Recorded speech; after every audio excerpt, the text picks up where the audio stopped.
Bonjour à toutes et à tous, bienvenue sur le Trophée Rose des Sables.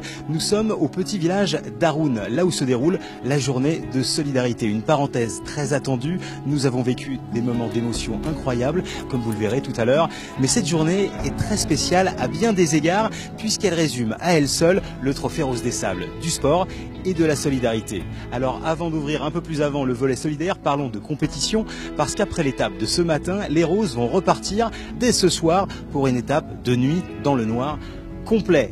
Et ça va être incroyablement sportif, vous allez voir. Et puis ensuite, on se retrouvera avec Laetitia Chevalier, présidente de l'association Enfants du désert. Mais maintenant, résumé de la matinée. À tout à l'heure.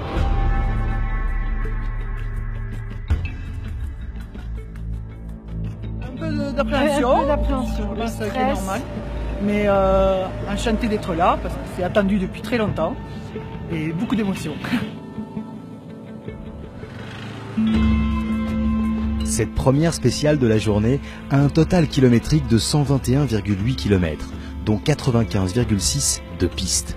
Pour beaucoup d'équipages, c'est une première. Prendre le départ d'une étape de rallye raid comporte plusieurs enjeux. La conduite, évidemment, maîtriser son véhicule, appréhender au mieux les techniques. Cette journée sera pour les pilotes l'occasion de se faire la main. Mais le classement au Trophée Rose des Sables se base principalement sur les capacités de navigation des concurrentes. Une bonne orientation, c'est la clé d'un trophée réussi. Avant chaque départ, les filles reçoivent le roadbook de l'étape.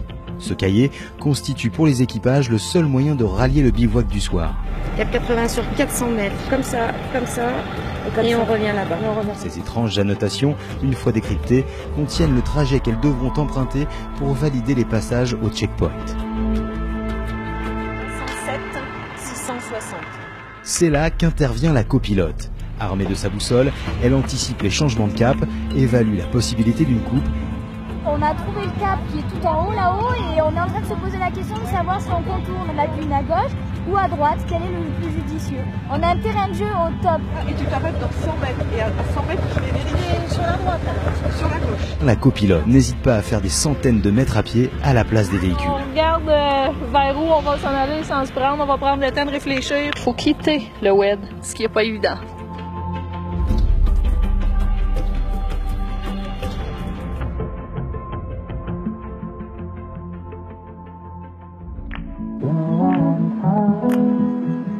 C'était un bonheur. Ouais. Ah ouais, très agréable. On peut se mettre en jambe, voilà. Oh, c'est super, on est content. Je pense qu'on aura aussi d'aller dans les familles, vraiment d'être dedans, voir les enfants. On en a vu beaucoup sur le bord de la route qui nous saluaient. Heureuse d'avoir affronté cette première épreuve, mais aussi parce que le trophée, depuis sa création, a toujours mis en place en parallèle de la course des actions solidaires. Et c'est aujourd'hui que l'association Enfants du désert a donné rendez-vous aux Roses. Voilà, je viens d'amener 3 cartons de fourniture scolaire, des produits pour bébés, des lotions, des béquilles. On a ramené tout ce qu'on a pu ramener.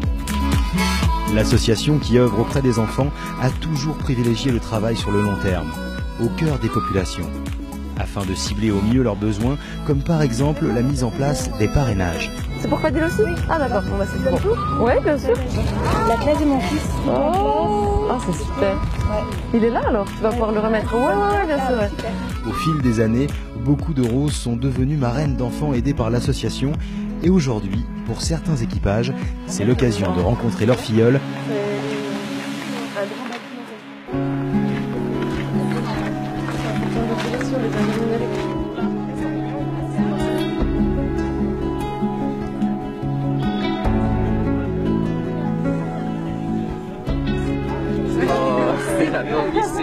C'est la première année en fait qu'on le parraine. C'est la première rencontre qu'on a avec lui, donc on a amené un petit cadeau pour lui démontrer à quel point on est contente de le rencontrer.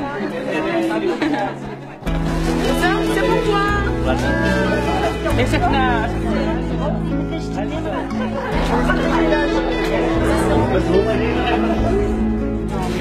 Très heureuse. émue. Je trouve qu'on est privilégiés de pouvoir vivre un moment comme ça dans le cadre du trophée. On est toutes les deux mamans aussi de jeunes enfants, donc puis de voir le bonheur dans ses yeux aussi, elle a hâte qu'on arrive, ça fait que ça... Elle a reçu en premier semestre, c'est 6 sur 10. La deuxième, c'est 7 sur 10. C'est très bien. On est très fiers d'elle. Vous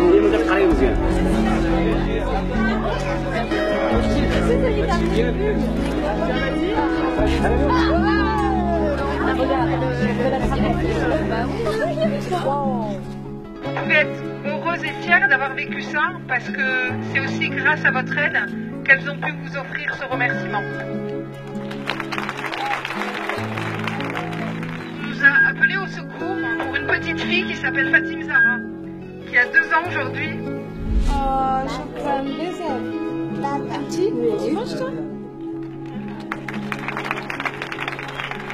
Elle a besoin d'une opération à cœur ouvert en urgence. Grâce à vos dons, elle va être opérée.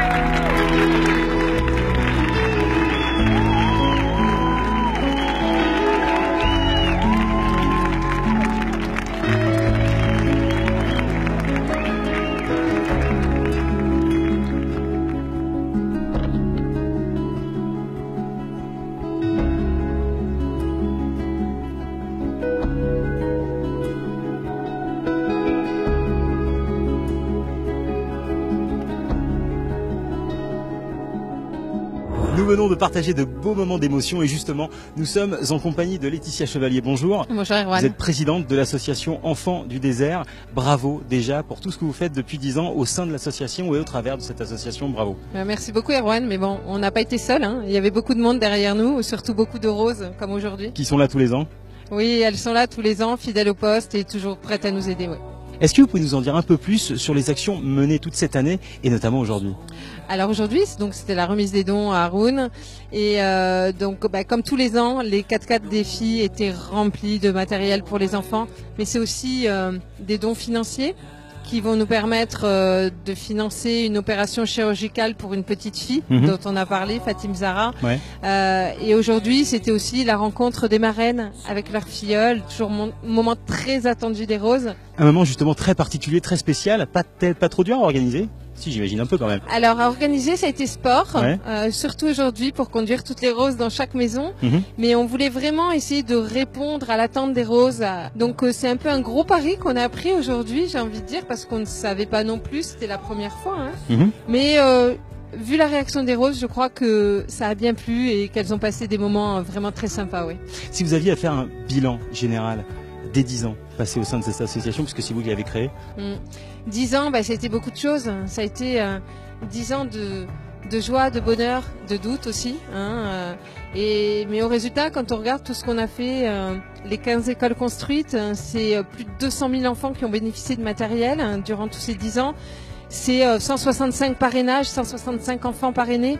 C'est des opérations chirurgicales financées, des panneaux solaires, des pompes. Enfin, les chiffres, je pourrais en parler pendant des heures, mais j'avoue que même si j'aurais préféré ne pas réaliser tout ça, ça voudrait dire qu'il n'y a pas de besoin.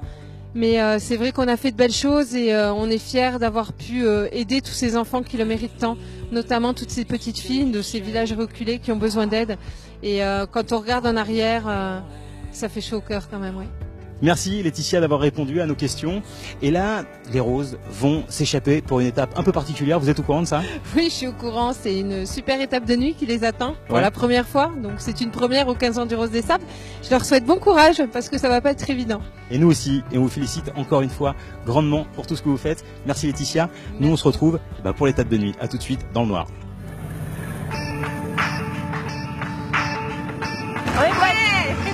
Là, on va tout tourner là. Ça va être une autre expérience de s'orienter avec les étoiles ce soir et ça va super bien aller, c'est certain. Le passage sous l'arche sera désormais le rituel avant de prendre la piste. Relevez les compteurs, dernière recommandation et c'est parti. De quoi mettre en pratique l'expérience acquise de ce matin. La spéciale de nuit est courte, 16,3 km. Mais il ne faut pas se fier au kilométrage dans le noir le plus complet.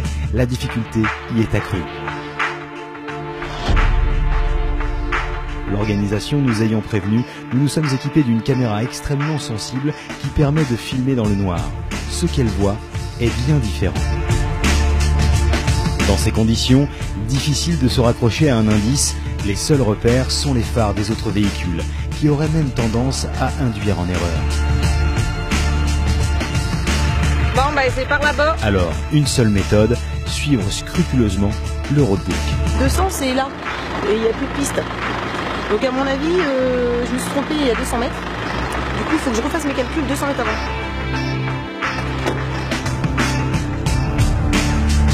Bon, 470, c'est indiqué. Faut que je m'en aille là-bas. 180, c'est par là où c'est les pistes avant. Parfait, ok. Je fais à peu près la piste, on s'arrête régulièrement pour pas tomber dans l'erreur, mais pour le moment ça va. Les lumières des derniers checkpoints au loin marquent la fin de l'étape. Ça y est, les filles peuvent enfin rejoindre le bivouac pour une bonne nuit de repos. Qu'elles en profitent, l'aventure ne fait que commencer. Demain, c'est l'étape marathon. Super difficile, orientation, mais on est arrivé deuxième. C'était sympa, on a décidé de suivre ce qu'on voyait et de ne pas se fier aux autres, donc on verra bien les résultats maintenant. C'était juste génial.